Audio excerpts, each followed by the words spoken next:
Hi Earth Signs, Taurus, Virgo, and Capricorn. Welcome po sa ating channel. At ito ay inyong Daily Gabay Tarot Love Reading for June 15, 2024. So this is all about love. Para po ito sa lahat ng single, kay crush, sa mga may relasyon, buhay ng kasawa, friends, and family. Please be reminded kung naka-resonate kayo, comment down. Kung hindi kayo naka-resonate, ibigay niyo po sa iba kasi general reading po ito. Please like, subscribe, and click bell button for notification para updated po kayo sa daily tarot reading natin. Maraming salamat po.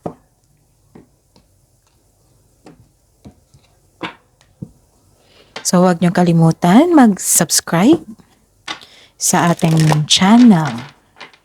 So daily Gabay Tarot Love Reading ito ha, araw-araw po ito.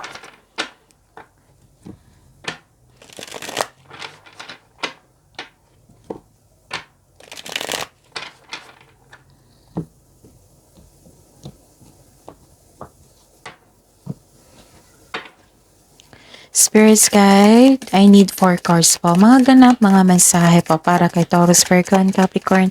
Recording po sa love life nila, self-love, partnership, and romance. May tao dito na hindi totoo sa inyo. Or hindi kayo totoo sa totoong feelings nyo po. Sabi po dito, be aware of love's illusions, see reality clearly. And may daladalang bigat na pakiramdam dito baggage, emotional baggage can weigh down relationship and pack it. So you have to move out, you have to let go of these baggages. And you are about to be surprised. Romantic surprises are on the horizon. Be open to them.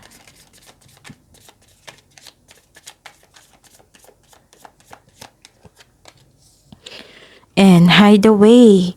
Make time to be with your person. Create your own special hideaway. Spirits guys, ano pong energy ni Taurus, Virgo, and Capricorn ngayong June 15, 2024 sa love life nila, self-love, partnership, and romance. And the clarification po.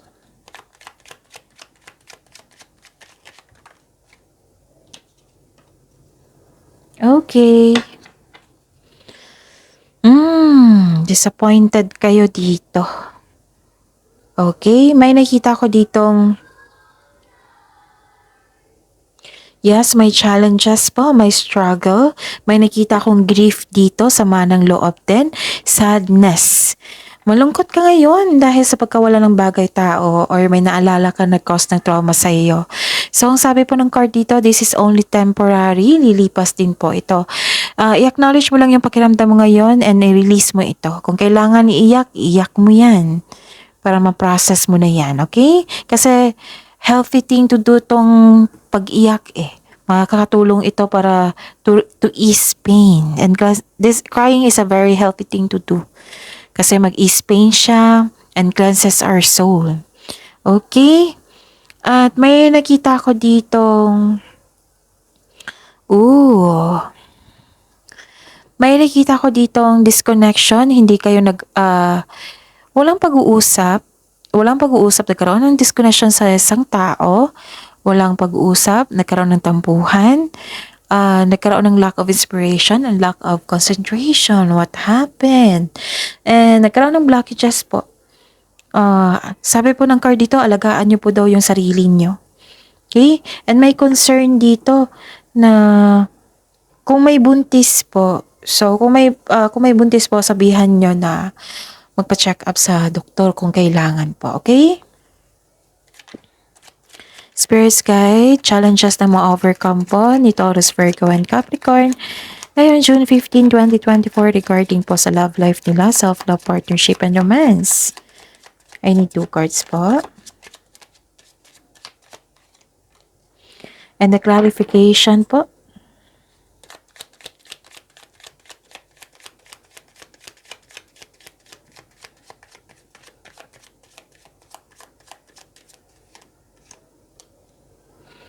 Okay. So, don't worry. Magkakaroon naman ng justice dito. Pero, may nakita ko ditong Mag-ingat po daw sa taong walang magandang intensyon.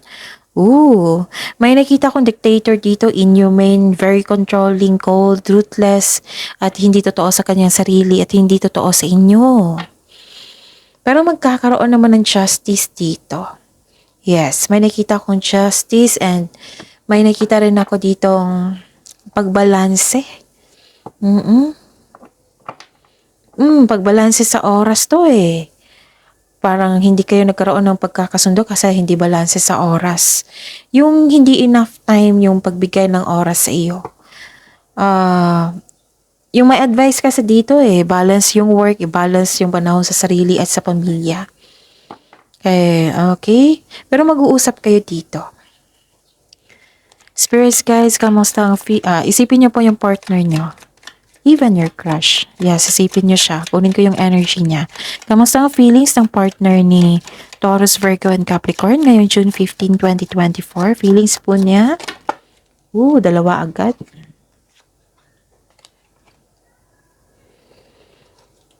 Napahinaan siya ng loob dito. So, anong pang sabi?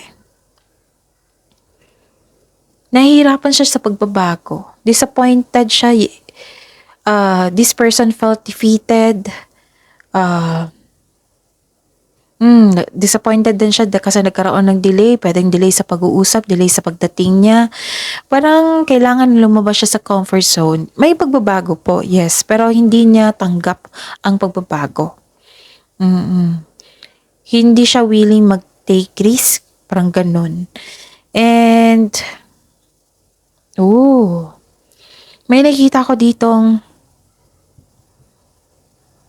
may concern siya sa materialism. May concern din, lumabas nga, yung hindi pagkakaroon ng balanse sa oras ng partner nila, aware siya. Pwede din, ito yung concern niya sa'yo.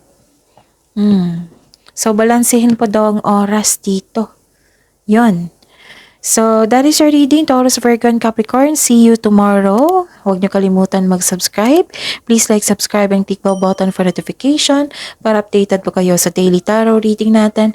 Maraming salamat po.